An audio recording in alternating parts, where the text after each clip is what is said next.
Praise the lord. నేను work చేసే కంపెనీలో 2024 జూన్, ఈ జూన్ మంత్ని LGBTQ+ ప్రైడ్ మంత్ అని కూడా అంటారు.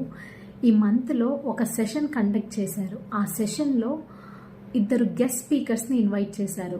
ఒక గెస్ట్ స్పీకర్ ఏమో trans woman and the other guest speaker ఏమో గే. ఈ ట్రాన్స్ ఉమెన్ అంటే ఎవరంటే హీఈస్ యాక్చువల్లీ అ మ్యాన్. తను ఒక పురుషుడు.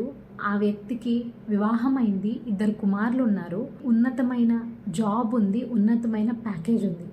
కానీ ఎందుకో తనకి వివాహమైంది, 2 కుమారులు ఉన్నారు, ఇవన్నీ అయిన తర్వాత తనకు అనిపించిందంట తన శరీరము తనకి కరెక్ట్ కాదు అన్న ఫీలింగ్ వచ్చిందంట.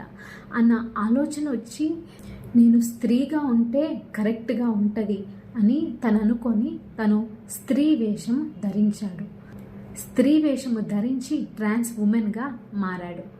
ఫిజికల్ అపీరియన్స్ ఏమో ఒక పురుషునిగా తనున్నాడు. కానీ వివాహమయ్యి పిల్లలు వచ్చి భార్య వచ్చిన తర్వాత తనకి తన అపియరెన్స్ మార్చుకున్నాడు. ఎందుకంటే తన ఫీలింగ్స్ని బేస్ చేసుకొని a man who transformed into a woman is a trans woman.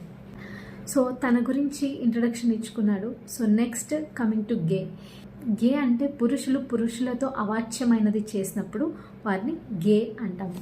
So ఈ గే తన ఇంట్రడక్షన్ ఇచ్చుకొని తను చెప్పిన మాట ఏంటంటే, ఎందుకు సొసైటీ మమ్మల్ని డిఫరెంట్గా చూస్తుంది, మేము కూడా మీలాగా నార్మల్ పీపులే, but we are just different in our bedrooms. మా పడక గదుల్లో మాత్రమే మేము డిఫరెంట్గా ఉంటాము అని ఆ గే చెప్పాడు.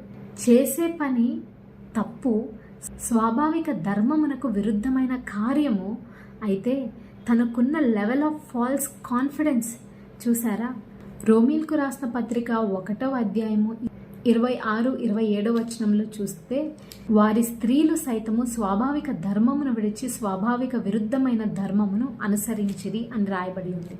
అదేవిధముగా 28వ వచనంలో అటువలే పురుషులు కూడా స్త్రీ యొక్క స్వాభావిక ధర్మమును విడిచి పురుషులు అవాచ్యమైనది చేయొచ్చు అని రాయబడి ఉంది. పౌలు ఇక్కడ లెస్బియన్స్ గురించి, గేస్ గురించి మాట్లాడుతున్నాడు. ఎందుకు వీరు స్వాభావిక ధర్మమునకు విరుద్ధమైన రిలేషన్షిప్స్ ఏర్పరచుకున్నారంటే వారి హృదయంలో దేవునికి చోటు ఇవ్వలేదంట. రోమీలకు రాసిన పత్రిక 1వ అధ్యాయం 28వ వచనంలో వారి మనస్సులో దేవునికి చోటు ఇయ్యనొల్లక పోయింది. కాబట్టే వారు ఇటువంటి కార్యములు చేస్తున్నారు.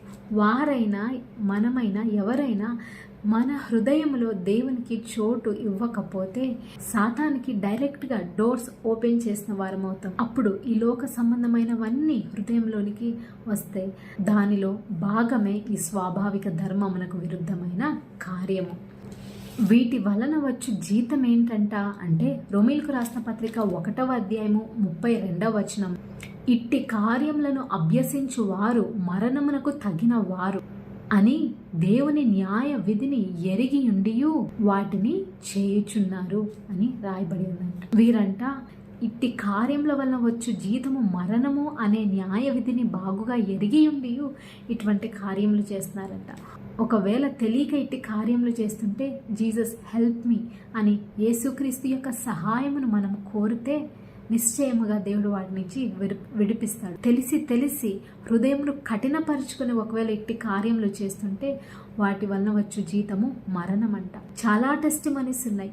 లెస్బియన్స్, గేసు తిరిగి మారు మనసు పొంది దేవుడు వారిని సృష్టించిన రీతిలో సంతోషంగా ఉండటము, దేవుని మహిమపరచటం, మారు మనసు పొందిన లెస్బియన్స్ అండ్ గేస్ టెస్టిమనీస్ చాలానే ఉన్నాయి. లాస్ట్లీ నేను అబ్జర్వ్ చేసింది ఏంటంటే, ఈ స్వాభావిక ధర్మమునకు విరుద్ధమైన రిలేషన్షిప్స్ ఆల్రెడీ హాస్టల్స్లో, కాలేజెస్లో, స్కూల్స్లో, even 7th, 8th, 9th class స్టూడెంట్స్లో సైతము ఇటువంటి ప్రేరణ కలిగించే ఈవిల్ స్పిరిట్ అనేది ఆల్రెడీ పనిచేస్తుంది. So parents, please keep an eye on your children. Same gender ఫ్రెండ్షిప్పే కదా, ఎంత క్లోజ్ ఉన్నా ఏం పర్వాలేదు అని లైట్ తీసుకునే రోజుల్లో మనము లేము.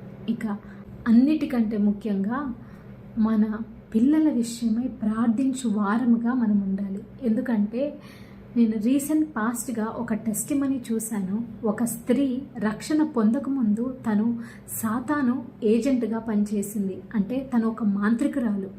ఈ మాంత్రికురాలంట కొంతమంది పిల్లల దగ్గరికి అటాక్ చేయడానికి వెళ్ళేదంట. అటాక్ చేయడానికి వెళ్ళినప్పుడు కొంతమంది పిల్లల్ని మాత్రం తను టచ్ కూడా చేయలేకపోయేదంట. ఎందుకు, కారణం ఏంటి అని ఆ ఇంటర్వ్యూలో అడిగితే ఆ పిల్లలు యేసుక్రీస్తు యొక్క రక్తంలో వారు కప్పబడ్డారు. ఆ రక్తంలో కప్పబడటం వల్ల అది వారికి ఒక మంటగా, ఒక ఫైర్గా ఉండేదంట దగ్గరికి వెళ్తే. సో వారు యేసుక్రీస్తు రక్తంలో కప్పబడిన పిల్లల్ని ఆ యొక్క మాంత్రికురాలు ముట్టలేకపోయేదంట. సో మనము మన పిల్లల విషయమై we need to always plead the blood of Jesus over our children. యేసుక్రీస్తు రక్తము మన పిల్లల విషయమై మనం ఆశ్రయించినప్పుడు ఏ చీకటి కూడా వారిని ముట్ట జాలదు. సో ఎంత ప్రేయర్ఫుల్గా ఉంటామో అంతే మైండ్ఫుల్గా మనం ఉండి పిల్లల్ని పెంచుటకు కావలసిన జ్ఞానము, వివేచన పరిశుద్ధాత్మ దేవుడు సహాయము చేసి నడిపించును గాక. May God bless this message. Amen.